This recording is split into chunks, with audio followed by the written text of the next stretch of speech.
Au programme, eh bien, votre plan marketing digital 2024-2025 en 1 heure top chrono et même un peu moins parce que nous avons déjà pris un peu de temps.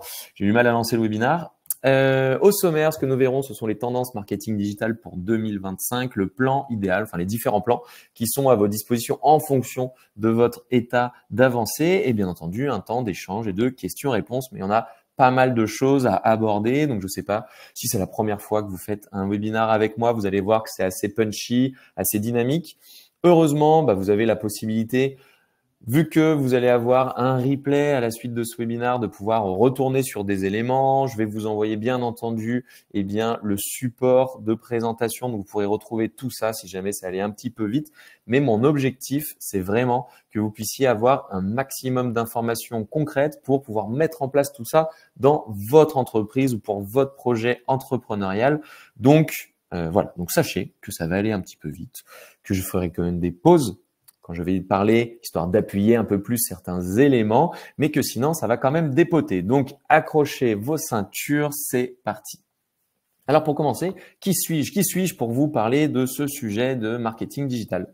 Eh bien, je suis tout simplement Julien Deremaux, le capitaine de Pilotine. Donc en fait, je suis le fondateur de l'agence Pilotine, donc une agence de 28 personnes qui existe depuis 11 ans. On a accompagné plus de 400 clients sur leur marketing digital, essentiellement sur la création de leur site, mais de plus en plus sur la mise en place d'outils de marketing automation, de stratégie inbound, de publicité, de références naturelles, de que sais-je. On peut les accompagner là-dessus puisque nous sommes organismes de formation et on propose des ateliers concrets pour que nos clients puissent passer à l'action. Et surtout, point très important, nous sommes des cordonniers bien chaussés. Et c'est-à-dire qu'avant de pouvoir dire à vous aujourd'hui ou à nos clients de mettre en place ça ou ça ou ça, nous l'avons à chaque fois expérimenté et nous avons mis en place ces éléments-là. Donc, je pourrais vous montrer ce qu'on a pu mettre en place aussi pour que vous puissiez vous en inspirer ou pas, ou pour faire différemment. Mais donc, du coup, on essaye d'appliquer d'abord à nous-mêmes nos principes, voir que ça fonctionne avant de pouvoir les diffuser un petit peu plus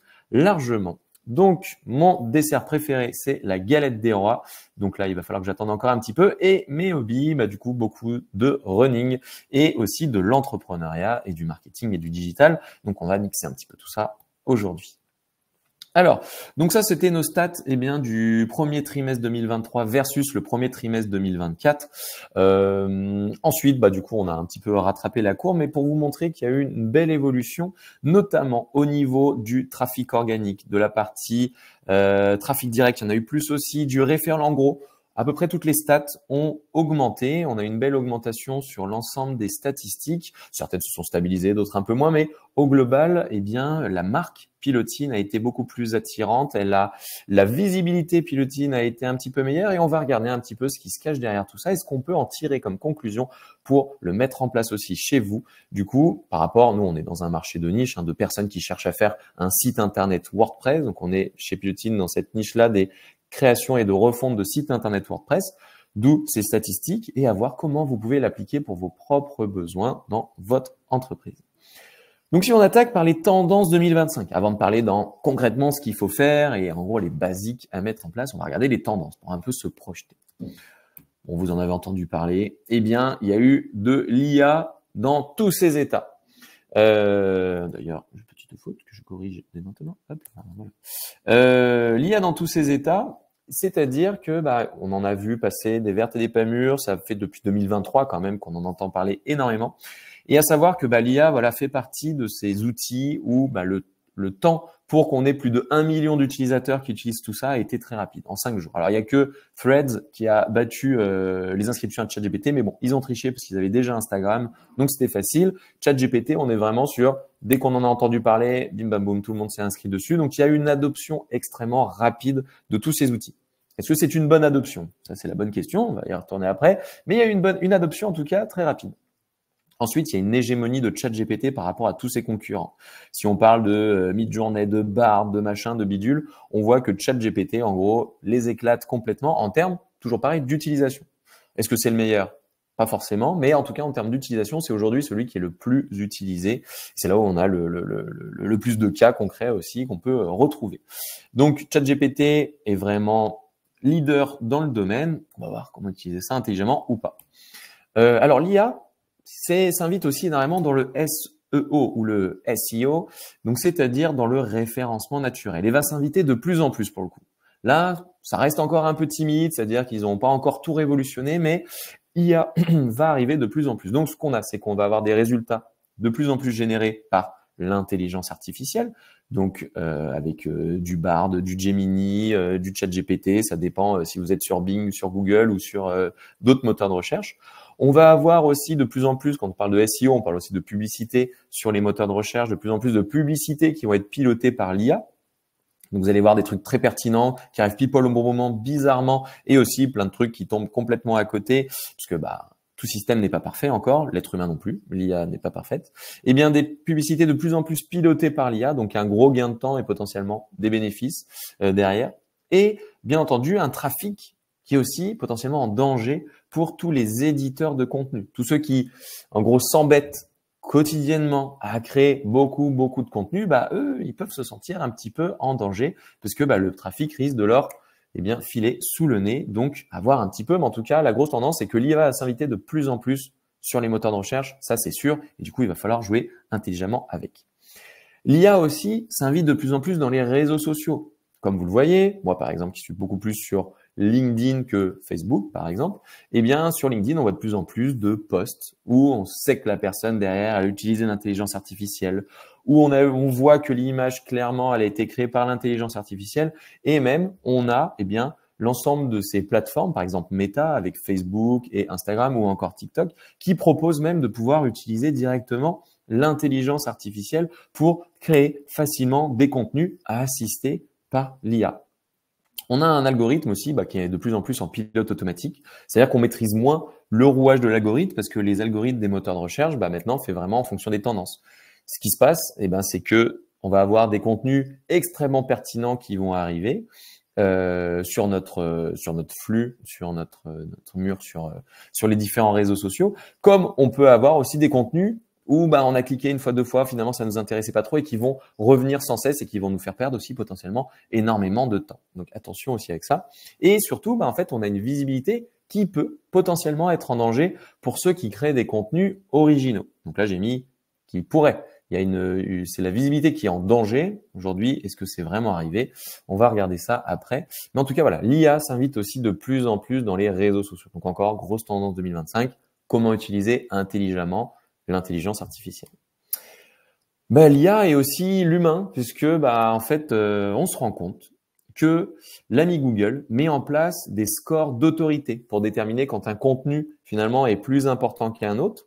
Et donc là, on voit dans ces figures un peu les schémas des brevets qui ont été déposés par Google et d'autres ont dû déposer des brevets similaires qui montrent comment est structuré le cheminement pour déterminer si un contenu va être vraiment important par rapport à un autre. Et on se rend compte au final que le score d'autorité est important. C'est-à-dire que si la personne qui diffuse ça a une autorité et si le contenu est au final bien travaillé, on va avoir aussi de la visibilité. Donc, ils sont pas bêtes. Ils savent que l'IA permet de trouver plein de choses, mais ils vont mettre aussi en avant énormément ceux qui passent du temps à créer du contenu de qualité. Donc, cette baisse potentielle d'autorité avec l'IA qui va nous fournir du contenu pertinent va nécessiter de sortir encore plus du lot qu'avant. Potentiellement de créer, pas forcément plus de contenu, mais en tout cas plus de contenu qualitatif. Il vaut peut-être mieux créer moins de contenu, mais plus qualitatif que de faire le gros bourrin, parce que de toute façon, l'intelligence artificielle, et ChatGPT en premier, sera toujours plus bourrin que nous. Donc, si on doit garder une petite leçon que ça, de toute façon, ils seront beaucoup plus bourrins. Donc, autant essayer d'être plus malin qu'eux. Et il y a bien entendu des limites de cette intelligence artificielle, puisque même Google met en place des règles pour donner plus de crédit à des gens qui passent du temps à faire du contenu réellement qualitatif. Alors, en quoi ChatGPT peut réellement aider? Si on regarde un petit peu, il va plutôt aider pour faire par exemple de l'analyse de marché, de l'analyse de tendance, des stratégies. Il va pouvoir nous aider à chercher des mots-clés, chercher des audiences, analyser la concurrence. C'est intéressant. Je ne sais pas si vous avez déjà utilisé pour analyser la concurrence, voir ce qu'il en pense, qu'on peut ressortir, le positionnement, comment se différencier de nos concurrents. Mais là-dessus, ça peut donner des trucs bien. Il peut nous aider, bien entendu, à rédiger du contenu optimisé pour le référencement naturel. Il va nous aider à analyser des données, faire de la prise de décision. Alors, attention à pas trop en demander. Il faut que les données soient plutôt simples parce que ça reste un outil, ChatGPT, qui va regarder statistiquement ce qui peut se passer. Ça va pas être une calculette géante, ça va être plutôt un très bon statisticien. Donc, des fois, il pourrait vous sortir des grosses conneries quand vous lui demandez des calculs assez simples si, statistiquement, on peut obtenir d'autres choses. Donc, analyse de données et prise de décision, tout ce qui est rédaction de posts sur les réseaux sociaux ou encore, rédaction, traduction ou résumer un contenu. Là-dessus, voire pour le dernier, c'est là où il est le meilleur. Rédiger, traduire, résumer. Là, on est vraiment pas mal. Donc, attention à être vigilant, à l'utiliser pour ce que l'outil permet de faire de bien et de faire un gain de temps personnel ou un gain de temps dans votre entreprise et à surtout de pouvoir challenger ces intelligences artificielles et notamment ChatGPT quand on sort un peu de son domaine de prédilection, de ne pas prendre forcément pour argent comptant tout ce qui est raconté.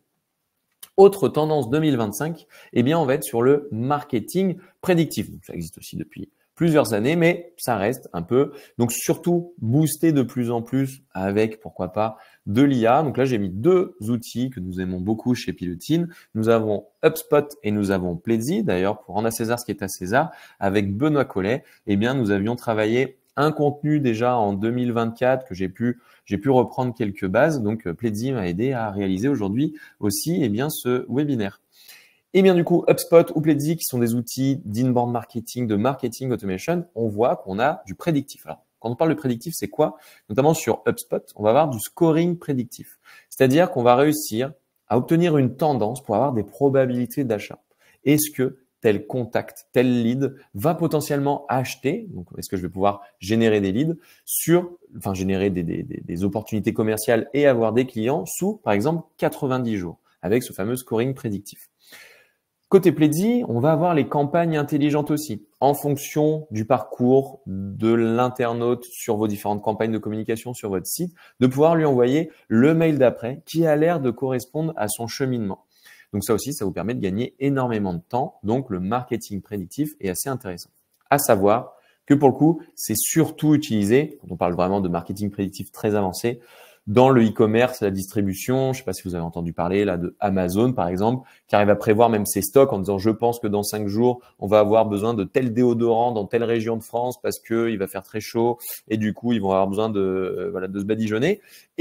Ça s'utilise beaucoup en e-commerce, en distribution, sur les marchés de masse, dans, par exemple, mon domaine, qui est le marketing B2B, sur des marchés de niche, là, honnêtement, on l'utilise un petit peu moins. C'est un peu moins utile, c'est un peu moins efficace parce qu'on a moins de données à se mettre sous la dent. Voilà. Donc, du coup, la grande question, c'est quelle stratégie, alors pas de contenu, mais quelle stratégie adopter, du coup, par rapport à tous ces éléments-là. Voilà. Quelle stratégie mettre en place?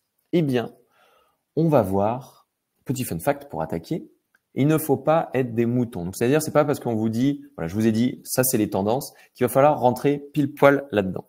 Donc, il faut finalement, arrêter de suivre un petit peu ces tendances et chercher à utiliser la dernière techno à la mode parce qu'on a dit que c'était génialissime, on va faire du growth hacking et tout ça. Non, non, non. Il faut éviter d'être un mouton. D'ailleurs, pour la petite histoire, ça, c'est un prompt qui avait été réalisé sur DALL-E, donc du coup, qui est un outil qui permet de générer, un outil génératif dans le domaine de l'image avec le copain de ChatGPT. Et chez Blablacar, ils avaient voulu demander, fais-moi un mouton à 5, 6 ou 7 pattes qui soit fort en communication et marketing. C'était pour illustrer du coup un job, parce qu'il y avait une offre d'emploi. Ils cherchaient quelqu'un, un mouton à 5 pattes qui soit fort en marketing et en communication. Et voilà le résultat.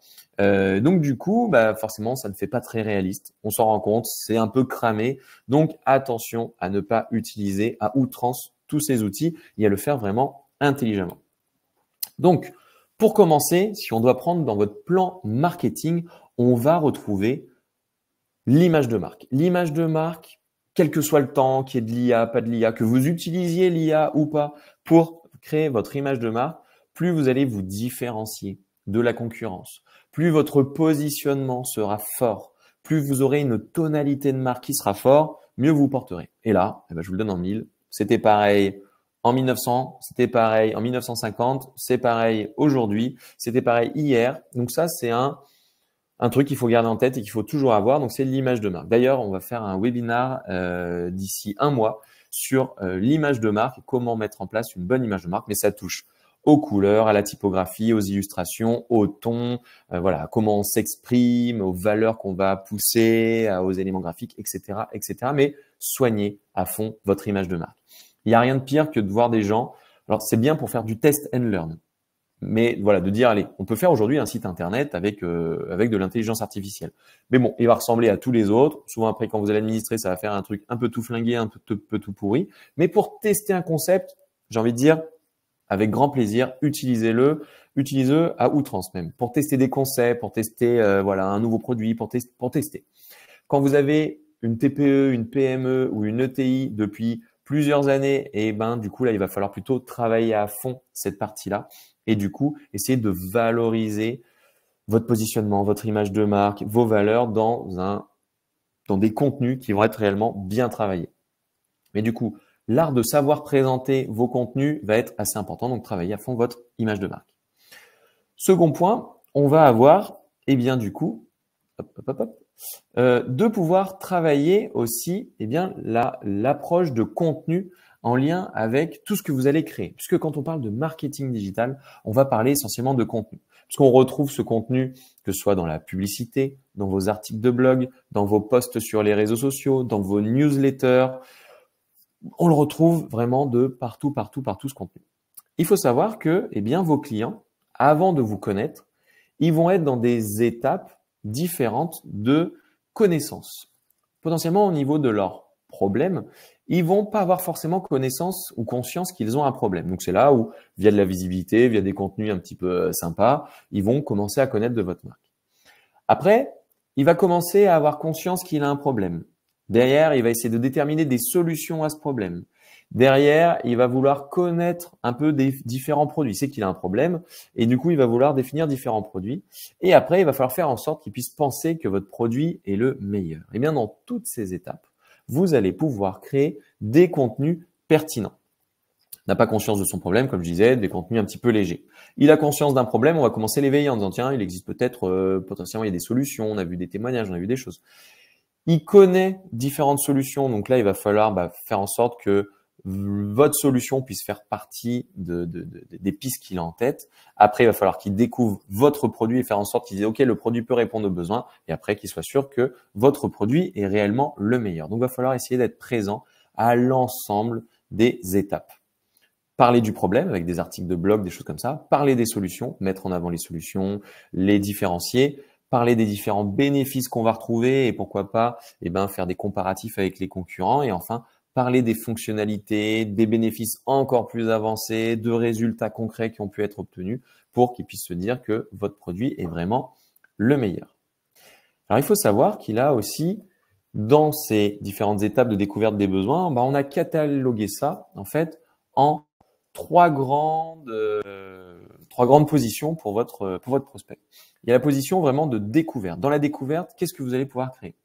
Des articles de blog, des kits, des exemples, des modèles, des quiz, des choses comme ça. Vous allez pouvoir créer des livres blancs, des études de cas un peu plus approfondies. Vous allez pouvoir faire des infographies, des newsletters, des vidéos, des webinaires, des podcasts. Quoi qu'il en soit, vous allez créer des contenus qui vont permettre d'intéresser un petit peu à la base l'utilisateur. Il disait, bon, ça m'intéresse de pro de loin, mais il faut que j'en sache un peu plus, que je puisse monter en compétence. Donc, vous allez faire tout un tas de contenus de découverte. Et ça, dans votre stratégie 2025, ça va être extrêmement important que vous puissiez mettre en place des contenus. Encore hier, j'étais à une soirée du CJD, le Centre des jeunes dirigeants, et je discutais avec quelqu'un qui est un dirigeant qui est dans le domaine de l'intelligence artificielle. C'est-à-dire que son métier, c'est de mettre à disposition d'autres entreprises de l'intelligence artificielle. Devinez ce qu'il m'a dit sur leur meilleure stratégie marketing qu'ils appliquaient en ce moment et qui donnait le plus de résultats. Il y avait de la création de contenu, des guides, des webinaires, des livres blancs. Donc là-dedans, certes, l'intelligence artificielle va les aider à concevoir pourquoi pas ces contenus, mais on est sur ces classiques de création de contenu. Et il y avait bien entendu le bouche à oreille. Donc voilà, une boîte qui est dans l'IA va miser sur de la création de contenu qualitatif et du bouche à oreille pour développer son activité. Donc comme quoi, on n'a rien inventé. En deux, on a l'étape d'évaluation. Souvent, là, votre prospect va vouloir évaluer. Donc, c'est là, on va lui mettre à disposition, donc on est encore dans la création de contenu, des pages produits ou des pages services. Donc là, il faut enrichir votre site avec ces pages-là. Des pages de fonctionnalité. Donc, on va aller encore plus dans le détail de ce qui est proposé par votre produit ou d'aller un peu plus dans le détail dans votre service avec des méthodologies, des choses comme ça à mettre en avant. Des pages, pourquoi pas, comparatives avec des concurrents. Des modèles de benchmark ou des modèles d'appel d'offres. Des pages de prix et des foires à questions. Nous, par exemple, chez Pilotine, on adore aussi cette partie-là. C'est-à-dire que sur les modèles de benchmark ou d'appel d'offres, si on navigue sur le site de Pilotine, dans nos ressources ici, par exemple, voilà, il y a un modèle de cahier des charges à télécharger. C'est-à-dire que si je clique ici, eh ben, notre prospect va pouvoir télécharger ce fameux modèle de cahier des charges en mettant ici un prénom, une adresse mail. Et il faut savoir que nous, chez Pilotine, c'est le contenu le plus téléchargé et celui qui nous génère au final le plus de leads qualitatifs. Donc, ne pas hésiter à faire des appels d'offres. On a aussi des pages prix, on a des calculateurs de prix de site internet, des choses comme ça, ou encore des foires à questions. Et enfin, dernière étape pour passer à l'acte d'achat, ça va être de pouvoir proposer des citations, des avis, des notes, des récompenses. Là, on va être dans tout ce qui est réassurance. Si on est dans le e-commerce, c'est le paiement 3 fois sans frais, livraison en moins de 24 heures, machin et j'en passe. Quand on est dans le B2B, dans le service, comme chez Pilotine, ça va être plutôt, voilà, on a bossé pour plus de 450 clients, regardez tous les avis de nos clients, on a 4,9 sur 5 sur Google My Business, on va montrer des cas clients concrets avec des réalisations, des sites que nous avons pu réaliser, etc., etc. On a les articles de presse, les présentations, les catalogues, les brochures, les grilles de prix, des simulateurs, ça c'est pas mal, ou des calculateurs, calculer le prix que va coûter votre site internet ou le retour sur investissement que vous allez obtenir. Et enfin aussi des vidéos. Et là je vous le donne en mille, la bonne stratégie pour 2025, c'est de pouvoir travailler intelligemment l'ensemble de ces types de contenus. Donc, avant de passer sur de l'intelligence artificielle qui va vous faire je sais pas quoi, avant de passer sur du marketing prédictif qui fait encore plus je sais pas quoi, si déjà vous faites ces prérequis-là, on se portera vraiment pas mal. Petit laïus sur l'importance du SEO ou du SEO, donc c'est-à-dire l'optimisation pour les moteurs de recherche. Donc, comme je vous l'ai dit, l'intelligence artificielle va révolutionner tout ça, mais l'intelligence artificielle se base quand même sur les contenus qui ont été créés sur les sites internet et va donner des informations en fonction de l'autorité du site. Donc, pour créer de l'autorité pour votre site, le référencement naturel est vraiment important. À savoir que c'est quelque chose de gratuit, enfin gratuit, ça vous prend énormément de temps, mais en tout cas, ça va être un actif. C'est ça que j'aime bien moi avec le SEO, c'est que c'est un actif. Une fois qu'il est fait, en général, il va porter ses fruits sur du court, moyen, pas forcément du court, sur du moyen et du long terme. Là où le référencement payant va vous rapporter sur du court terme. Alors, en 2025, ce qu'il faut faire, c'est du référencement payant avec de la pub, mais sur des petits budgets. On reviendra derrière. Nous, par exemple, chez Pilotine, on met 300 € par mois maximum. Mais on va être sur des mots-clés ultra spécifiques. Et cela, il ne faut pas les louper. Par exemple, agence web Lyon, création site internet Lyon. Ceux-là, on va les acheter. Mais voilà, budget de 300 € par mois, on reste dans notre ultra niche sur du très géographique et on va essayer de dépenser le moins possible, mais pour du très qualitatif. Par contre, dès qu'on arrête ce budget de 300 € par mois, ça disparaît. Par contre, le SEO, ce qui est bien, c'est que c'est un actif. Une fois que c'est mis en place, c'est plutôt stable. Ça descend petit à petit si on fait plus rien, mais c'est plutôt stable. Là où le SEA, ça disparaît du jour au lendemain. Ensuite, c'est essentiel. Le SEO représente quand même 80% de l'intégralité du trafic d'un site internet en moyenne. Vous pouvez avoir des stats différentes, mais par exemple, chez Pilotine, c'est ça. 80% de notre trafic, il est généré via le SEO. Donc, c'est assez important de maintenir un bon référencement naturel. Et enfin, voilà, ce que je préfère, c'est durable dans le temps. Et si vous allez peut-être avoir un gros travail de mise en place, mais après, ça va porter ses fruits de manière pérenne.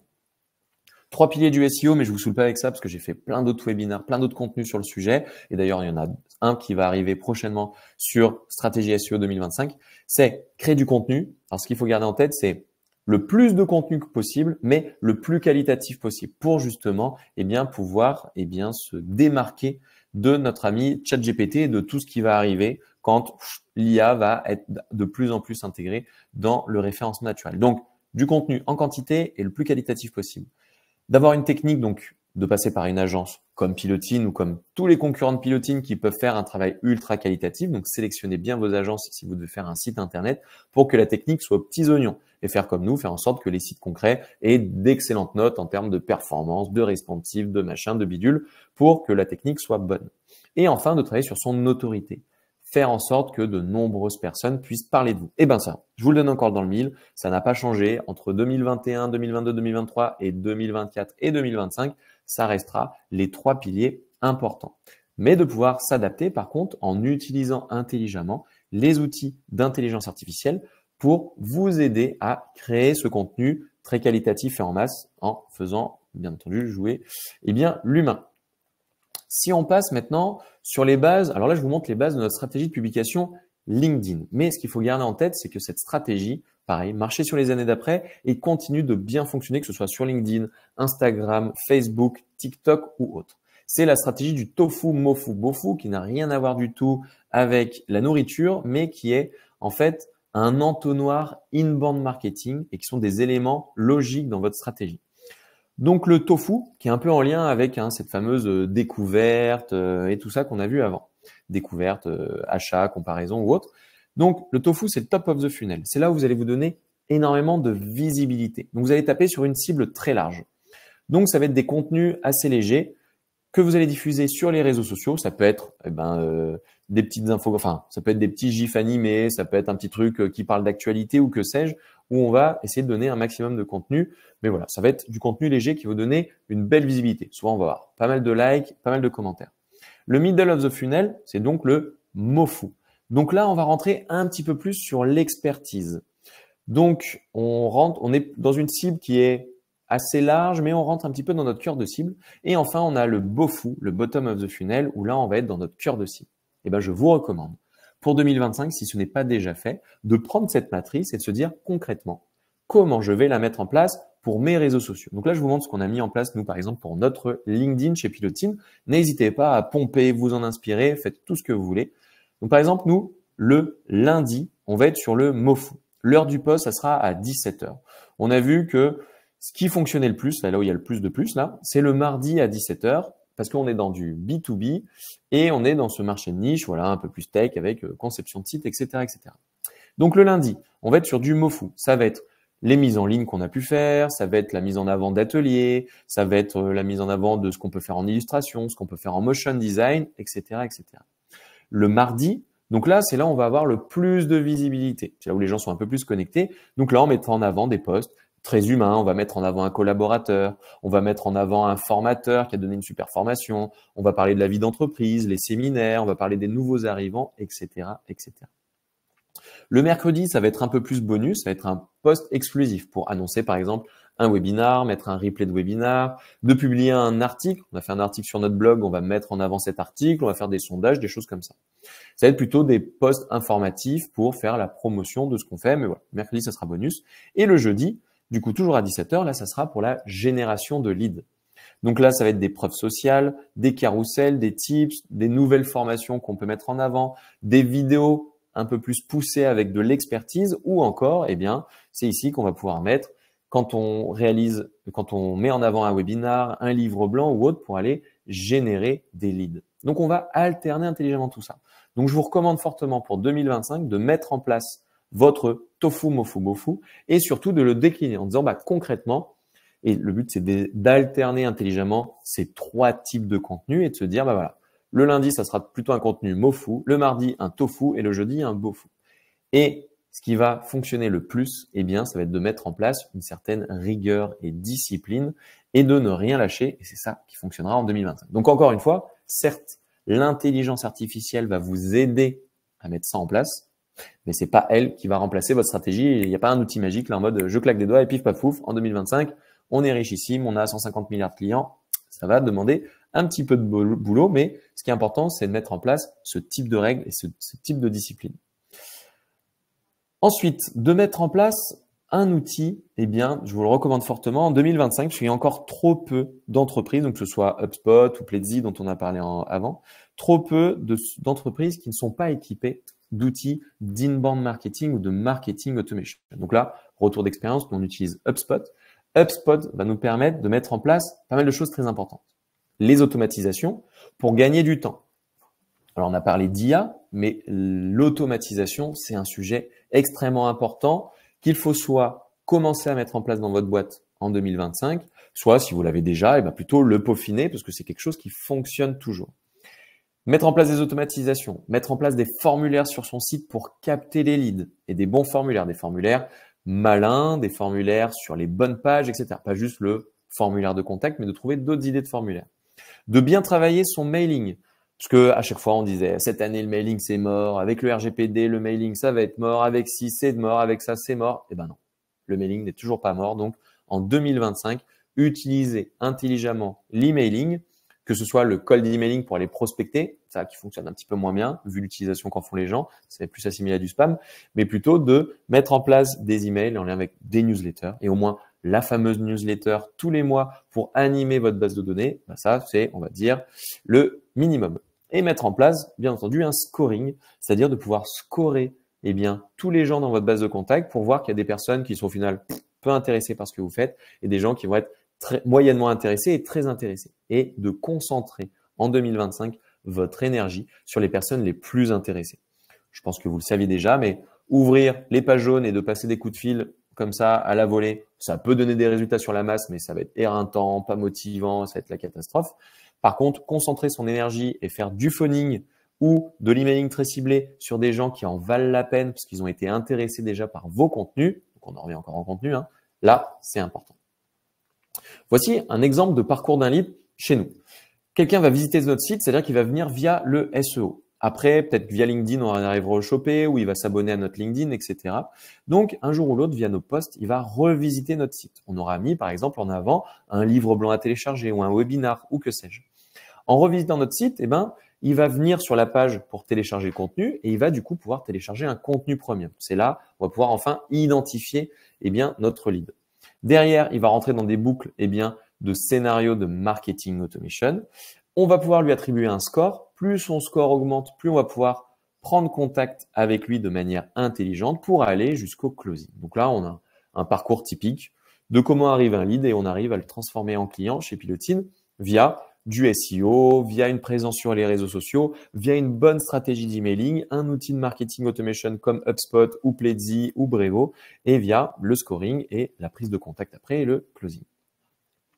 Donc, notre entonnoir d'acquisition et le vôtre devrait, en 2025, être basé comme ça. Là, on est vraiment sur un classique, on n'a rien inventé. Donc, tous les gens qui vont soumettre un formulaire et qui vont s'abonner en fait à vos contenus seront considérés comme abonnés. Tous ceux qui vont après commencer à être qualifiés et qui vont avoir, voilà, il y a sûrement un intérêt derrière, vont pouvoir passer à l'étape de lead. Tous ceux qui vont exprimer du coup un projet, voilà, j'ai un projet de site internet ou que sais-je, vont devenir des opportunités commerciales. Tous ceux qui vont signer vont devenir des clients. Et une fois que le client sera devenu un client fidèle, il va renouveler avec vous, il vous aura recommandé, il deviendra un promoteur et du coup un client qui va vous ramener d'autres clients. Donc, pareil, 2025, c'est sûrement la bonne année pour mettre en place votre entonnoir d'acquisition digitale si vous ne l'avez pas fait. Et les outils comme Pledzi, HubSpot ou Brevo vous aident à déterminer ces différentes étapes et surtout à les suivre. À savoir qu'on avait 100 000 personnes là, 10 000 ici, 1000 maintenant pour arriver à 100 clients et peut-être 10 promoteurs à la fin. Alors, ce qui va être recommandé en 2025, c'est de fonctionner par campagne. Parce que comme vous le voyez ici, par exemple, pour faire la promotion d'un livre blanc, il ne suffit pas juste de mettre votre livre blanc sur votre site internet et puis bim bam boum. Vous l'avez compris, la création de contenu va être importante, mais du coup, pour valoriser après ce contenu et faire en sorte qu'il puisse attirer les fameux leads, donc ces personnes qui vont vouloir le télécharger en donnant leur adresse mail, vous allez pouvoir justement le mettre en place. Par exemple, ce livre blanc, il va pouvoir aussi être décliné. Vous allez pouvoir créer des contenus. Il va falloir décliner ces contenus-là, histoire de fournir un effort et de pouvoir donner plus de valeur à cet effort. Par exemple, ce livre blanc, il va pouvoir donner lieu à une soirée de lancement avec des prospects et des clients. Il va pouvoir donner lieu à une masterclass en présentiel pour revoir les bonnes pratiques. Il va pouvoir donner lieu à 4 webinaires où vous allez disséquer ce livre blanc en 4 grandes étapes et puis faire des webinaires pour faire tout ça. On va pouvoir aussi faire des articles de blog qui vont pouvoir parler de votre livre blanc. On va pouvoir faire des études de cas qui seront en lien avec les principes vus dans le livre blanc, etc., etc. Et de diffuser tout ça via les réseaux sociaux, via l'emailing, pourquoi pas via la publicité, si c'est vraiment des mots-clés que les gens tapent et qui sont stratégiques pour vous. Mais attention, je réinsiste sur la pub, ne mettez pas 4, 5 ou 10 000 euros. Si déjà vous commenciez avec 300 euros bien placés sur des mots-clés très précis, on est pas mal. Et aussi avec, et bien entendu, des posts sur les réseaux sociaux dont vous allez faire la promotion. Vous pouvez faire un boost de votre publication ou faire carrément une pub dédiée à la mise en place de votre livre blanc. En gros, un livre blanc, moi le premier, je me dis, waouh, ça prend du temps, la flemme, faut faire 150 slides ou 250 pages, ça va être un gros boulot. Mais si vous le voyez en mode, ce contenu va me permettre de faire plein de bébés contenus, va pouvoir me permettre de me donner de la visibilité et va être une bonne excuse pour faire de la pub, et ben là, on est pas mal. Puisque la grosse erreur, pour le coup, qu'il ne faut plus faire qu'il faut éviter de faire en 2025, ça peut encore marcher. Et puis, ça marche encore pour pas mal de gens. Mais si on veut être vraiment malin, il faut toujours trouver une bonne excuse pour communiquer. Faire un article de blog qui parle d'un truc très intéressant comme un contenu, un livre blanc webinaire, eh ben, faire un post sur les réseaux sociaux, eh ben, du coup, c'est un petit peu plus simple. S'inspirer de votre livre blanc pour faire des articles de blog, c'est un petit peu plus simple. Faire une pub sur les réseaux sociaux qui parle d'un article de blog plutôt que de faire une pub pour dire « Coucou, qui veut un site internet ?» Et ben là, ça sera « Coucou, on a créé un contenu, c'est gratuit, qui veut le télécharger ?» Et ben, c'est forcément un peu plus simple de communiquer sur un truc qui est gratuit, qui est intéressant et qui est désintéressé. La fameuse stratégie du GID dont j'ai déjà parlé dans plein d'autres contenus, plein d'autres webinaires, mais comme quoi, voilà, je recycle mes contenus aussi. Et ben, communiquer sur des contenus gratuits, intéressants et désintéressés, c'est largement plus simple. Ça fait beaucoup plus de visibilité et ça permet de générer beaucoup plus de leads que de faire une pub de bourrin pour dire coucou qui veut un site internet. Ça n'empêche pas de le tester et avec des gros budgets, ça peut donner des résultats, mais vous allez vous faciliter la vie de marketeur en faisant des campagnes plutôt sur des contenus vraiment intéressants.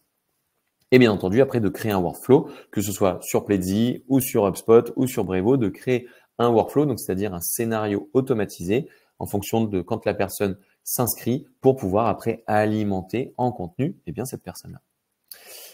Et d'avoir en interne, voilà, c'est un travail qui va pouvoir se faire en équipe, autant avec l'équipe commerciale et marketing, pour pouvoir créer un petit comité interne pour faire monter les équipes en compétences et avoir après tout un tas de contenus que vous allez pouvoir diffuser en interne et pouvoir évangéliser votre secteur. Vous allez pouvoir faire des vidéos, des choses comme ça. Plein de trucs chouettes à faire. Ensuite, il va falloir rationaliser ses efforts. Et c'est vrai que j'aime bien parler de la loi de Pareto. Je pense que tout le monde en a entendu parler de près ou de loin. La loi de Pareto, c'est la fameuse loi des 80-20. On va souvent passer 80% de notre temps à réaliser 20% de résultats. Et inversement, 20% de notre temps, des fois, va permettre de faire 80% de résultats. C'est des trucs assez incroyables. Et bien, sur la loi de Pareto, selon moi, nous, n'importe qui, il faut que l'intelligence artificielle là-dedans, pour revenir un peu sur le sujet et la création de contenu, soit vue comme un assistant qui va vous aider à faire potentiellement 80% du taf. Par contre, il va falloir garder absolument l'humain pour se concentrer sur les 20% qui vont avoir le plus de valeur. Comme par exemple sur les sites internet, quand on a un sujet de traduction de site, honnêtement, vous avez des intelligences artificielles qui traduisent largement mieux que des humains. On a un client d'ailleurs il n'y a pas longtemps, malheureusement, qui s'est séparé de son traducteur quand il a vu que la traduction réalisée par l'intelligence artificielle était beaucoup plus qualitative. Alors il s'est séparé de lui pour la création en masse. Par contre, il a travaillé avec lui de manière beaucoup plus qualitative pour optimiser cette traduction de base et bien entendu pour concentrer les efforts sur les 20% de pages qui ont le plus d'impact. Mais du coup, le client a fait quand même 80% d'économie et il a utilisé sur la partie la plus qualitative son traducteur. Pour la création de contenu, c'est exactement pareil. Exemple de choses que font très bien l'IA qu'on avait déjà vu. Compléter une idée, rédiger un brief, faire un brouillon et sortir du syndrome de la page blanche. Rédiger un contenu dans un nouveau format, par exemple, ou le traduire. Mais les 20% qui vont avoir le plus d'impact sur lesquels il faut que vous soyez impliqués, ça va être l'introduction, la conclusion, de mettre des exemples réels et de pouvoir apporter au final un point de vue expert avec des exemples concrets en disant « ouais, moi je l'ai fait comme ci, comme ça ». Par exemple, j'aurais très bien pu faire lire mon PowerPoint à une intelligence artificielle, sauf que là, tout au long, je vous apporte des petits contenus complémentaires, j'essaye de donner un peu de valeur, j'essaye de donner des exemples de clients qu'on fait comme ci, comme ça. Et du coup, ça va vous apporter le petit plus qui fait que finalement, c'était un peu plus sympa d'écouter Julien que d'écouter ChatGPT ou n'importe qui me lire le truc ou me déblatérer au final une stratégie parfaite pour 2025. Et apporter pourquoi pas un style, de l'humour, pourquoi pas, je sais pas, si vous avez un style où vous êtes un peu plus vulgaire, vous êtes un peu plus marrant que la moyenne, vous êtes ci ou ça, ça vous donne un petit peu de corps, ça vous donne, vous pouvez être familier, pas forcément vulgaire, mais on va dire familier.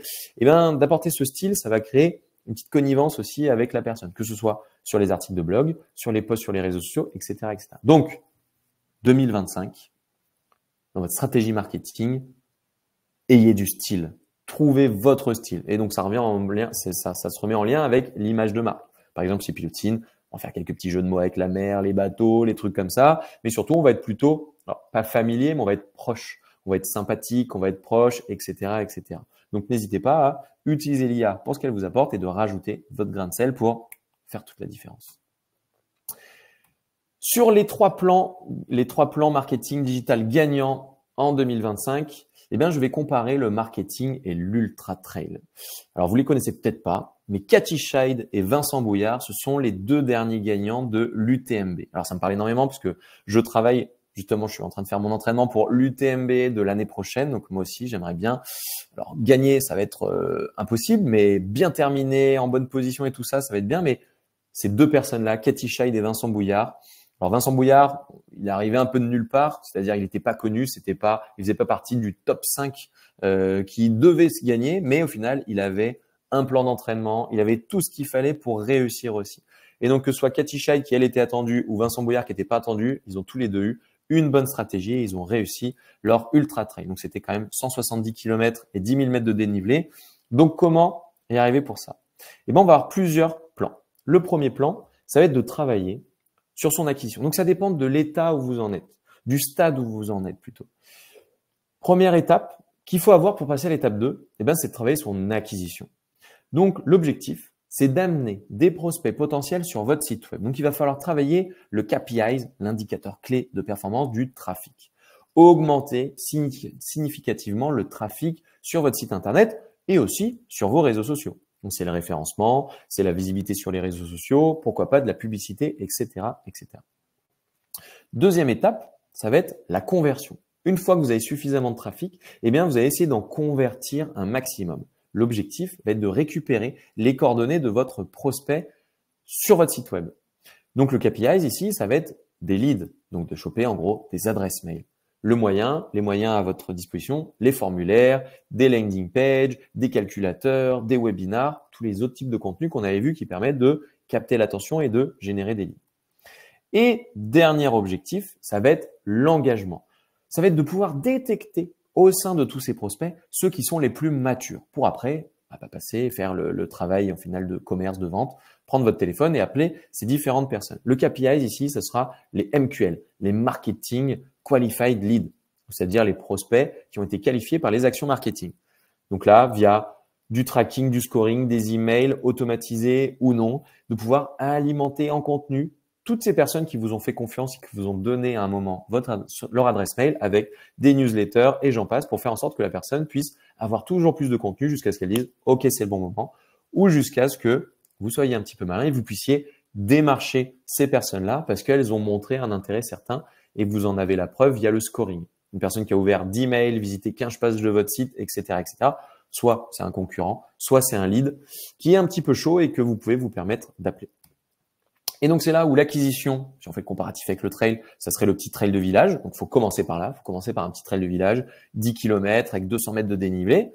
La conversion, là, ça va être le trail de montagne. On va être plutôt sur 20 à 40 km et on va commencer à en baver, mais on peut le terminer, ça le fait, tout ça. Et donc là, on va essayer de choper un maximum de leads et d'arriver à avoir mis en place tout ça, que ce soit fluide et qu'on ait des prospects très qualifiés et qu'il n'y ait plus qu'à appeler tous les jours les 2-3 les plus qualifiés pour faire du business. Là, on est sur l'ultra trail. Mais tout ça est possible, mais il faut commencer dans l'ordre. Donc, pour votre plan 2025, avec tout ce qu'on a vu avant, que ce soit le SEO, les réseaux sociaux, que ce soit la création de contenu et tout, il faut adapter votre création de contenu à l'étape où vous en êtes. Si vous en êtes en trail de village, vous allez créer des contenus qui vont plutôt vous apporter de la visibilité. Si vous en êtes en trail de montagne, vous allez être plutôt sur des contenus qui vont permettre de générer des leads. Et si vous êtes en ultra trail, ça va être plutôt des contenus qui vont permettre de pouvoir capter les leads, donner des points de comparaison, voir avec les prospects, montrer plus les fonctionnalités, etc., etc. Donc, vous pouvez, en fonction de l'étape où vous en êtes, concentrer votre énergie là où c'est le plus pertinent par rapport à l'étape où vous en êtes. Ne pas hésiter à utiliser les cas clients. Les cas clients, c'est le meilleur moyen de faire du contenu et des personas pour la même occasion, justement quand vous êtes dans une étape un peu plus avancée. Mais vous pouvez l'utiliser dès le début. Mais ça, en général, vaut mieux attendre d'être un peu plus avancé pour le faire. Donc, quelle était la problématique? Donc, vous pouvez poser la question au client. Quelle était votre problématique quand vous nous avez choisi? Comment vous nous avez résolu ces problématiques? Et quels résultats vous en avez obtenus? Et il ne faut pas hésiter à recycler ces éléments-là pour ajouter des réassurances sur son site Internet et pour montrer votre expertise. Ensuite, pour la génération de leads, hop, donc, bien entendu, je me suis trompé. Hein. Alors, on est sur la partie Ultra Trail. Tac, là aussi, boum. Donc, pour la partie après, hop, génération de leads. Donc là, non, pardon, c'était trail de montagne. Bon, c'est pas grave. Vous avez compris. Pour la partie génération de leads, en faisant ces cas clients, on va trouver forcément des contenus qui vont être à forte valeur ajoutée, qui vont permettre de générer des leads. Là, par exemple, c'était un exemple d'une norme qui s'appelle CFR 21, part 11, etc. Et ben, on se rend compte que si c'est un sujet qui intéresse les personnes, on va pouvoir créer des contenus en lien avec ça, notamment créer des PDF, des livres blancs, des choses comme ça, ce qui va permettre de pouvoir trouver ces personnes-là via de l'acquisition, donc c'est-à-dire faire en sorte que ces personnes, en tapant les mots-clés qui vont bien, puissent atterrir sur votre contenu. Et après, vu que ce contenu, il sera en téléchargement contre adresse mail, de pouvoir optimiser l'ensemble de vos flux pour vous donner de la visibilité, pour choper l'email et après pour envoyer des contenus pertinents en lien avec ça. Et là, on voit dans l'exemple, donc ça, c'est un exemple qui a été fait avec Pledzi et Benoît Collet. Et bien, dans ce cas-là, donc là, c'était les 5 styles de gestion de conflit, par exemple. Il arrivait à obtenir beaucoup de visiteurs sur cette page dédiée à ce contenu avec un bon taux de conversion, 50% de conversion, 3300 personnes qui téléchargent le contenu et du coup, ça permet d'alimenter après cette base de données. Donc, tout sujet juridique, légal, réglementaire, des exemples, des modèles, comme nous, le modèle de cahier des charges, des fichiers, des PDF, des PowerPoint, des Excel, des choses comme ça, ça peut vous aider dans votre génération de leads. Si on revient sur ces éléments-là, vous avez la possibilité d'avoir du paid, du earned et du own media. Je vais aller très vite. Le paid, c'est en gros, il faut payer pour avoir de la visibilité. Donc, quand vous êtes sur l'acquisition, vous pouvez passer par Google Ads, LinkedIn Ads, faire des salons, sponsoriser des choses, vous payez. La deuxième partie, vous allez l'obtenir, c'est-à-dire qu'on va vous la donner. Ça va être une acquisition qui va être gagnée. Donc là, vous pouvez travailler, vous pouvez aller sur des forums, vous pouvez travailler avec des influenceurs, des choses comme ça. Mais là, faut s'investir un petit peu pour obtenir des résultats. Mais plus vous allez faire en sorte que des gens parlent de vous, plus vous allez avoir cette visibilité qu'on appelle earn, c'est-à-dire gagner. Et enfin, celle que vous allez le plus maîtriser, c'est celle dont vous avez le contrôle total. Votre blog, votre newsletter, votre communauté, etc., etc. Dans le domaine du B2B, les influenceurs ici commencent à gagner du terrain, mais sinon, on reste majoritairement sur le own media et le paid aussi qui marche. Mais là, faut avoir du budget à dépenser et il faut le faire de manière très maligne. On a déjà vu un peu ces éléments, mais il va falloir créer des contenus pour la partie découverte, des contenus pour la partie évaluation et des contenus pour la partie achat. Pour mettre en avant ce qui fonctionne bien, pour la partie découverte ou autre, tout ce qui est kit, articles de blog, modèles, tous ces éléments-là, les livres blancs ou autres, les newsletters, ça fonctionne bien. Donc, si vous avez des choses à prioriser, ce serait celle-là. Pour la partie évaluation, bien entendu, avoir des pages produits autres, mais ce qui fonctionne bien, en tout cas, chez Pilotine, ça va être modèle de benchmark ou le modèle de cahier des charges. Celui-là, c'est celui qui est le plus rempli chez nous. Et au niveau de l'achat, des cas clients. Donc, par exemple, on met les références de nos sites internet, on met toutes nos réalisations, on fait un beau portfolio. La présentation, les catalogues, les brochures, les grilles de prix ou des simulateurs. On aime bien faire aussi des petits simulateurs. On va créer des formulaires où en répondant à pas mal de questions, les gens obtiennent une réponse. Par exemple, le prix de leur site internet, le prix de leur design, est-ce qu'ils sont très avancés en maturité digitale ou pas, etc., etc.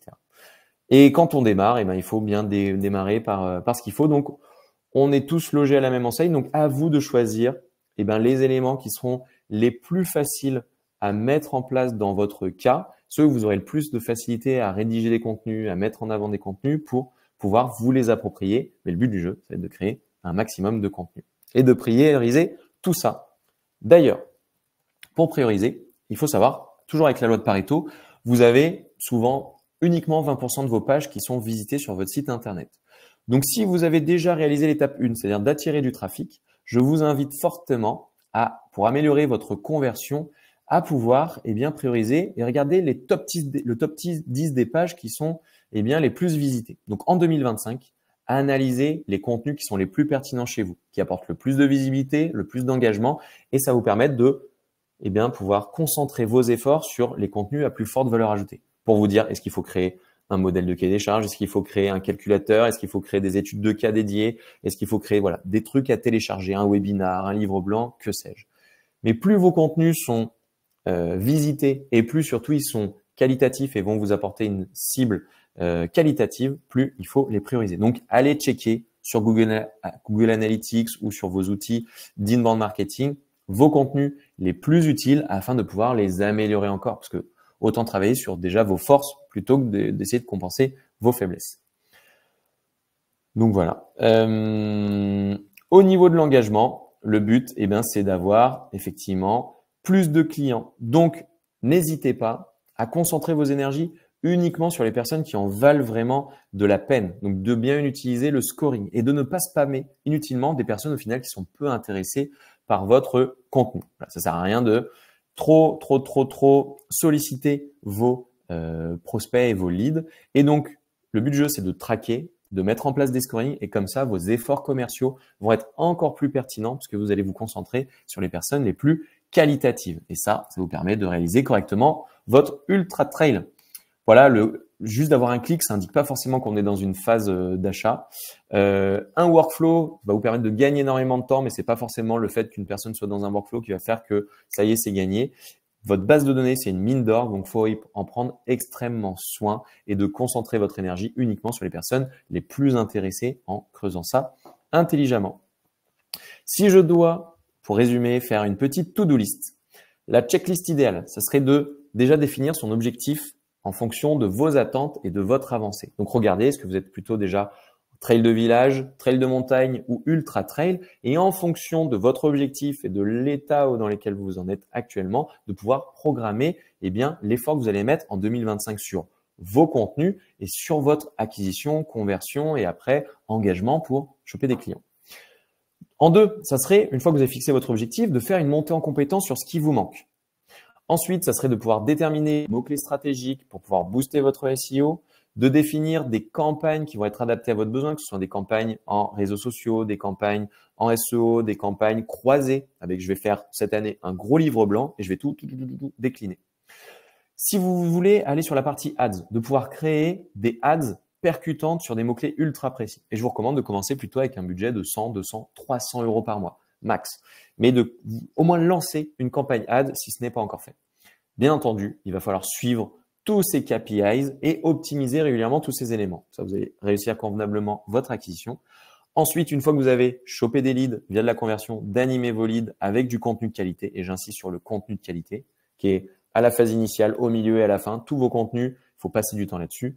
Et après, de filtrer vos leads pour ne contacter que les plus pertinents via le scoring et de concentrer votre énergie pour aller trouver des clients les plus pertinents possibles avec des leads les plus pertinents et de concentrer votre effort sur les leads chauds uniquement. Et voilà, on n'est pas trop mal. J'ai dit beaucoup de choses. Donc, je vous invite, si vous le souhaitez, à poser des questions. J'ai vu qu'il y en avait déjà quelques-unes, donc allez-y, posez vos questions, comme ça je prendrai le temps d'y répondre. Et en attendant, je vais vous montrer donc concrètement ce que ça peut donner. Donc, si on tape agence WordPress Lyon, donc là, je vous donne, voilà, nous, notre plan, par exemple, 2025. En toute transparence, notre plan 2025, nous, c'est d'être encore plus présent sur des mots-clés de ce type-là. Donc, on voit, nous, on est positionné premier. Sur Google My Business, on est premier parce qu'on a surboosté, on a travaillé correctement nos mots-clés, on a surboosté ces pages-là. Donc, ces pages-là, par exemple, agence sur mesure Lyon, ce sont des pages où on a mis du contenu, comme je disais, plutôt en quantité, mais on a travaillé sur le côté humain, sur la tonalité, on a mis des références, on a mis des cas concrets, on a mis pas mal de choses. Et surtout, on a mis à l'intérieur de ces pages, pour améliorer la conversion, nos fameux templates de cahier des charges à télécharger. Donc, nous, objectif numéro 1, être présent sur plus de mots-clés ultra qualitatifs comme agence WordPress Lyon, agence Digital Lyon, agence Web Lyon, agence WordPress Paris, etc., etc. Je crois que agence WordPress, par exemple Marseille, je crois qu'on est bien positionné aussi. Voilà, on est deuxième, etc., etc. Et donc de travailler ces pages. Et on voit la page agence WordPress Marseille, par exemple. Voilà, on a mis une plus petite carte, on a mis des chiffres clés, on les présente différemment. On a un autre appel à l'action, 2 minutes pour recevoir le budget. Donc, 1, travailler sur des pages très qualitatives. 2, travailler sur des contenus qui vont nous permettre de générer des leads comme ces calculateurs automatiques de budget de site internet, par exemple, ou nos templates de cahier des charges. Comme je vous disais, sur la partie tonalité, par exemple, petit exemple, on a mis des petits jeux de mots. On a mis des petits jeux de mots sur Agence Web Marseille. Pas sur celle-là, mais on en avait mis. Du coup, qu'est-ce que je disais? Je suis un peu perdu. Oui, donc travailler des pages ultra qualitatives pour acquérir le lead. Une fois qu'on a acquis le lead, créer toujours plus de contenu à forte valeur ajoutée. Donc par exemple, on a notre template de cahier des charges, mais si on regarde, on est principalement sur deux grandes choses. On a nos webinars, on a les fameux livres blancs, ça me fonctionne très très bien. Et une fois qu'on a fait ça, eh ben nous, on va booster l'utilisation de nos outils de marketing automation. Donc, par exemple, chez Pilotine, on utilise HubSpot. D'ailleurs, si ça vous intéresse d'en savoir plus sur ce type d'outils, que ce soit Pledzi, Brevo, HubSpot, ActiveCampaign et j'en passe, chez Pilotine, on est indépendant de toutes ces solutions, mais on est partenaire avec toutes ces solutions. Donc, ça nous permet de pouvoir vous orienter, vous aiguiller sur les meilleures solutions, c'est-à-dire qu'on les connaît bien, on a une bonne connaissance de ces outils et en même temps, on est indépendant, on n'est pas obligé d'en recommander l'un ou l'autre, mais on a une très bonne connaissance de tous ces outils. Donc, si vous souhaitez challenger un peu ces outils, voir comment les utiliser pour vos propres besoins, avec grand plaisir. Mais, comme je disais, d'encore mieux suivre nos statistiques. On a vu qu'on avait on pouvait encore cranter là-dessus. Entre notre trafic sur le site web et les sources de trafic, est-ce que c'est du Google Ads, du trafic direct, de la publicité, du référencement des newsletters, etc. L'acquisition de nos leads, comment on fait de l'acquisition de leads et de voir un maximum de leads et les plus qualitatifs possibles. De pouvoir travailler sur nos contenus, nos formulaires. Donc là, vous voyez en toute transparence, sur les 30 derniers jours, l'ensemble des formulaires qui ont généré le plus de trafic, enfin le plus de leads chez nous. Par exemple, donc ceux qui ont téléchargé notre cahier des charges prêt à l'emploi, 34. Ceux qui ont rempli le formulaire de contact là avec une demande très précise en disant « Bonjour, j'ai un projet de site internet ». Ceux qui ont téléchargé le template de réseaux sociaux, ceux qui ont rempli le typeform de budget de site internet, etc., etc. Et de pouvoir suivre ça, suivre les taux de conversion et de pouvoir améliorer. Par exemple, si on veut être très concret, on voit que là, les taux de conversion sont plutôt bons. Par contre, ici, ils sont pas ouf. Donc, de pouvoir améliorer, par exemple, là, le taux de conversion de template, l'arborescence parfaite d'un site web. On voit qu'il convertit, on voit qu'il est pas mal, mais on pourrait faire carrément mieux. Donc, c'est de concentrer nos efforts à améliorer l'existant. Et bien entendu, sur nos réseaux sociaux, de pouvoir encore plus appliquer le tofu, mofu, bofu et de travailler encore plus l'image de marque et la marque employeur de Pilotine à travers mon propre profil et le profil des collaborateurs. Voilà par exemple un peu notre chantier 2025. Mais sur notre chantier 2025, l'IA va s'inviter un petit peu à tous les étages, mais pour être une aide. Mais voilà, il n'y a pas un nouvel outil magique qui est sorti, une nouvelle tendance incroyable. Voilà, par exemple, le marketing prédictif, dans notre cas, on n'est pas sur de la vente de masse, on n'est pas dans l'e-commerce, pas dans la grande distribution. On l'utilisera assez peu. Par contre, tous les outils d'intelligence artificielle qui vont nous permettre d'aller plus vite, de créer un peu plus de contenu, de faire ci, de faire ça, tout en gardant les 20% qu'il va falloir rajouter en humain, ça, on va pas se gêner et on va bien les penser, on va bien les utiliser. Mais voilà, nous, le tofu, mofu, bofu, il fait partie intégrante de notre 2025 en disant comment encore mieux utiliser le tofu, mofu, bofu, notre planning éditorial, mieux utiliser HubSpot et tout ce qu'on fait en automatisation, en formulaire, toujours plus de contenu intéressant, toujours plus de newsletters. Et c'est comme ça qu'on arrive à atteindre des bonnes stats et à avoir une visibilité, une attractivité suffisante nous permettant de faire extrêmement les difficiles sur les clients avec qui on va bosser, puisque on a l'avantage de pouvoir avoir une bonne visibilité et d'avoir suffisamment de leads pour faire cela. Voilà un petit peu pour le résumé. Alors, on va passer aux questions pour ceux qui en ont. Maria demande quel outil utilisez-vous pour le scoring? Très bonne question, Maria. On est sur HubSpot directement. Donc, c'est avec HubSpot qu'on va pouvoir utiliser le scoring. C'est-à-dire qu'on a sur HubSpot la possibilité de pouvoir attribuer du coup des scores directement sur les fiches et on va avoir des scores. Par exemple, chez nous, un score entre 10 et 30, enfin entre 0 et 30, on fait rien. Entre 30 et 40, c'est-à-dire des personnes qui ont au moins déjà participé à plusieurs webinars, qui ont téléchargé au moins un livre blanc, qui sont venus 2-3 fois sur le site internet, qui ont cliqué dans nos emails, ceux-là, on va leur envoyer des campagnes un peu plus pertinentes par rapport à leurs besoins. Et des gens qui dépassent par exemple 50, on va avoir une notification qui sera envoyée automatiquement à une personne qui s'occupe de la partie commerciale pour passer un petit coup de fil à la personne pour savoir comment ça va, est-ce qu'il y a des projets, etc. pour essayer de provoquer l'opportunité commerciale. Mais nous, on utilise du coup effectivement HubSpot. Asia demandait le nom de l'extension qui affiche le nombre de clics. Alors je sais pas dans quoi c'était. Je sais pas si tu peux préciser, Asia, quel outil qui était, de quel outil tu parlais. Et Aurore disait, je pense que ces chiffres sont affichés car Pilotine a fait du SEA avec Google. Ah ok. Donc si c'était via le SEA, effectivement. Donc ça c'est les chiffres qui ah, ou alors c'était peut-être les chiffres au début qui étaient tirés de Google Analytics potentiellement. Je sais pas si c'était ça, mais c'était les chiffres de Google Analytics ici. Sinon, on était sur des chiffres tirés plutôt de HubSpot après ou de encore Google Analytics. Effectivement. Ah non, ok. Donc quand je cherche agence WordPress Lyon. Alors, du coup, quand vous pour les différents mots-clés et savoir comment vous êtes positionné et ces différents chiffres qui s'affichent ici, ce n'est pas via une extension, en fait, ça, c'est parce que vu que je suis propriétaire du site internet pilotine.com, ça, en fait, c'est Google My Business. Et donc, Google My Business, c'est tout simplement la partie, donc là, il faut que je tape Pilotine agence WordPress, par exemple, et bam, c'est tous les éléments qu'on a ici sur le côté. Et vous avez effectivement des éléments de performance en lien avec l'attractif. Donc là, effectivement, août, il y avait un petit peu moins de monde, mais on voit le nombre de personnes qui interagissent avec votre fiche établissement, le nombre d'appels qui ont été générés depuis votre fiche établissement, le nombre de réservations, pourquoi pas si vous êtes un hôtel, ceux qui ont programmé un itinéraire, les clics vers le site web, etc., etc. On peut avoir pas mal de statistiques quand vous êtes propriétaire de votre fiche établissement. Donc, on ne peut pas voir comme ça les concurrents, mais on peut avoir pas mal d'informations sur son propre site internet. Et si je devais rajouter un dernier élément à mettre dans votre plan 2025, si vous ne l'avez pas fait, c'est d'être un champion du monde sur Google My Business. Donc, bien choisir ses photos, optimiser à balle votre fiche et à essayer d'obtenir un maximum d'avis parce que, je vous le donne dans le mille, Google s'inspire énormément de l'attractivité de votre fiche et de la mise à jour de votre fiche, à quel point elle est complétée pour vous mettre en avant par rapport aussi aux concurrents. Donc, profitez-en pour tout ce qui est référencement local. Google My Business, c'est vraiment un élément sur lequel il faut extrêmement travailler. En tout cas, nous, on a des leads qui viennent beaucoup aussi via Google My Business. Donc, c'est un très bon complément au référencement naturel, parce que là, on est sur les référencements local. Voilà.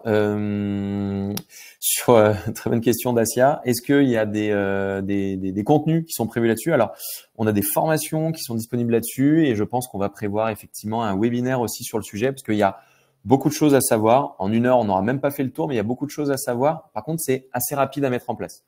En 1 heure, si vous suivez bien la démarche, il y a effectivement pas mal de choses intéressantes à mettre en place. Donc, avec plaisir, très bonne idée pour organiser un webinaire sur le sujet du référencement local. D'ailleurs, tant que vous êtes encore là, j'ai une petite question pour vous. Moi, ça m'intéresserait énormément.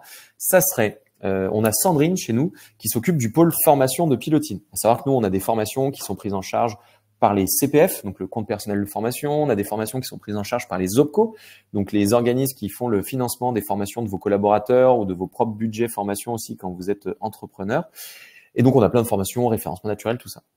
Sandrine pense à mettre en place une formation sur justement l'intelligence artificielle et notamment comment utiliser correctement ChatGPT pour son utilisation au quotidien. Mieux rédiger ses mails, faire une veille sur tous les outils qui existent, réaliser des PowerPoint en 2 temps 3 mouvements, faire ci, faire ça. Enfin, avoir un inventaire de comment fonctionne l'IA, comment mieux l'utiliser à titre perso. Est-ce que c'est un sujet pour ceux qui restent qui pourrait vous intéresser potentiellement? Parce que là, on essaye de voir un petit peu parce que il existe déjà plein de contenus à gauche, à droite, mais là, ça serait vraiment une demi-journée très pratico-pratique en sur-mesure. Ça serait vraiment là, c'est à 2, donc Sandrine plus le formé ou l'équipe dans l'entreprise qui sera formée, en disant concrètement comment mettre en place ChatGPT et consorts dans votre entreprise. Est-ce que potentiellement ça pourrait être intéressant? Alors, ça serait en présentiel si vous êtes sur Lyon, bien évidemment, et sinon ça serait en distanciel. Mais pour les personnes qui ne sont pas en France, ça sera en distanciel, mais je pense que ça se fait aussi très bien en distanciel. Et ceux qui sont sur Lyon, ça serait en présentiel, voilà. Donc, si jamais c'est un contenu qui pourrait être intéressant, voilà. Il y a Sandrine qui est en train de se chauffer. Ça peut être pris en charge par les OPCO, du coup, et ça serait sur une demi-journée en sur-mesure pour la personne, en mode comment, par rapport à toute la palanquée d'outils qui existent, comment bien l'utiliser pour soi-même. Ok, donc ça semble en intéresser certains. Donc, je ferai le retour à Sandrine. Merci beaucoup pour vos retours. Et ensuite, dernier sujet pour vous, pour ceux qui ont l'info. Si jamais vous avez le moindre besoin, comme Asia qui dit, voilà, est-ce qu'on pourrait avoir un webinaire sur comment optimiser sa fiche Google My Business? Ben, je serais extrêmement preneur par rapport à tout ce qu'on a vu, des éléments où vous dites, ah, là, j'aurais aimé aller un cran plus loin. Ben voilà, je suis très preneur d'avoir vos feedbacks sur les sujets que vous aimeriez un peu plus travailler en 2025 et qui vous intéresseraient fortement pour qu'on puisse créer en fait les contenus qui vont avec, parce que moi le but du jeu c'est que je crée des contenus gratuits, intéressants et désintéressés. Pour ça, il faut que je puisse en savoir un petit peu plus. Donc si vous avez des petites idées là-dessus, je suis extrêmement preneur. Si vous avez des idées qui vous arrivent plus tard, n'hésitez pas à les mettre, à me les envoyer directement sur LinkedIn, à me faire un petit mail et tout. Normalement, vu que vous êtes inscrits, je vous ai tous envoyé un petit mail. N'hésitez pas à répondre à ce mail-là en me donnant les idées que vous avez. Comme ça, je pourrais les prendre en compte. En tout cas, c'était un très grand plaisir de vous présenter tout ça. J'espère que cela vous a été utile. Si jamais vous pouvez mettre un petit feedback, un petit pouce sur pourquoi pas le replay qu'on va diffuser de ce webinaire, je serai extrêmement preneur. Ou sur si potentiellement vous venez du post LinkedIn que j'ai pu faire, que vous puissiez mettre un petit commentaire en disant ouais, c'était super intéressant, j'ai découvert ça. ça serait vraiment top. Pour tous ceux avec qui on est en contact sur LinkedIn, je vous souhaite à bientôt puisque on reste en contact et je diffuserai de nouveaux contenus très prochainement. Pour tous ceux avec qui je ne suis pas encore copain sur LinkedIn, avec grand plaisir pour que vous puissiez m'ajouter puisque je vais personnellement partager plein de contenus gratuits, intéressants, désintéressés. Vous pouvez aussi suivre le compte de Pilotine puisque là aussi on diffuse plein d'autres contenus super intéressants. Et pour ceux qui aiment beaucoup les webinars, sachez qu'on a déjà fait plein de replays. Si vous êtes vraiment dans une phase où vous avez besoin de consommer du contenu pour monter en compétences et pour pouvoir mettre en place des choses, on a fait plein de sujets sur référencement naturel et intelligence artificielle. On a fait sur combien coûte un site internet, quelles sont les grandes tendances pour les sites internet, comment mettre en place une campagne sur LinkedIn, que sais-je, il y a plein de trucs. Là, ça se passe sur la chaîne YouTube de Piloting, donc n'hésitez pas, pareil, plein de contenus gratuits, intéressants et les plus désintéressés possibles. Donc, je vois Emeline qui me dit, est-ce que il est prévu un webinaire sur Google Ads? Non, c'était pas prévu. Il y en a un sur la chaîne YouTube de Piloting que tu peux retrouver. Si tu tapes faire une campagne Google Ads ultra rentable avec genre 200 €, je crois qu'elle s'appelle un truc dans le genre, tu peux la trouver sur YouTube de Piloting. Mais bon, elle commence à avoir quelques années, même si elle reste encore extrêmement d'actualité, mais très bonne idée. On va réfléchir à faire un webinaire là-dessus, surtout qu'il y a eu plein d'actu en lien avec Google Ads. Donc, je prends note. Là, je prends note surtout référencement local, Google Ads et ça serait déjà pas mal. Et puis, hâte d'être avec vous pour les prochains webinaires, notamment sur images de marque ou autres. Il y en a plein que vous pouvez retrouver sur la page de Pilotine. Et là, quand je vais cliquer sur terminer l'événement, vous allez être redirigé sur la page qui vous remercie d'avoir été présent ou avec les autres webinaires. Donc, n'hésitez pas à vous inscrire sur les prochains parce qu'il y en a pas mal. Je n'ai plus qu'à vous souhaiter une excellente prospection digitale et je vous dis à bientôt. Ciao!